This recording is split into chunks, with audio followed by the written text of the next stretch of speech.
শুভ সন্ধ্যা বন্ধুরা। আজকে রাত্রে বানাবো আলুর পরোটা। তো সেই কারণের জন্য আলু সেদ্ধ করে নিয়েছি, ভাজা মশলাটা আলুর মধ্যে দেওয়া আছে, আলুটাকে ভালো করে স্ম্যাশ করে নিয়েছি। আর এটার মধ্যে একটু সাদা ময়দা দিয়েছি, যেটাকে আমরা বলি রুল ময়দা, আর একটু দিয়েছি আটা, আর নুন দিয়েছি, আর চিনি গুঁড়ো করে দিয়েছি, আর জোয়ান দিয়েছি। জোয়ানটা হাতে করে একটু স্ম্যাশ করে এটার মধ্যে দিয়েছি। এবার এর মধ্যে একটু ময়ান দিয়ে দেবো। ময়ানের জন্য দেব সাদা তেল। আমি সাদা তেলটাই প্রেফার করি। তো এই ময়ানটাকে খুব ভালো করে এই আটার মধ্যে দিয়ে এটাকে মাখিয়ে নেব। এরপর এর মধ্যে দিলাম দই, টক দই। এই টক দইটা দিয়ে ভালো করে আটাটাকে মাখাতে হবে।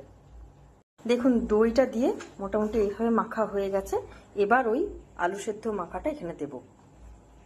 তো আটাটা সুন্দর করে মাখা হয়ে গেছে। এবার এটা মোটামুটি আধ ঘন্টা আমি স্ট্যান্ডিং টাইমে রাখবো, না হলে কিন্তু আটাটা ভালো হবে না।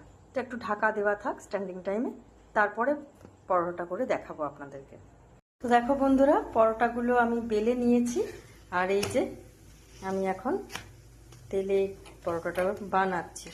খেতে খুবই সুস্বাদু হয়, তোমরাও বানিয়ে দেখো। আমি কিন্তু এরকম করে পুর ভরে করি না, এটা এইভাবে মেখেই করি। তোমরাও একবার বাড়িতে বানিয়ে ট্রাই করে দেখো কেমন হয়েছে, আমাকে কিন্তু অতি অবশ্যই কমেন্টে জানিও।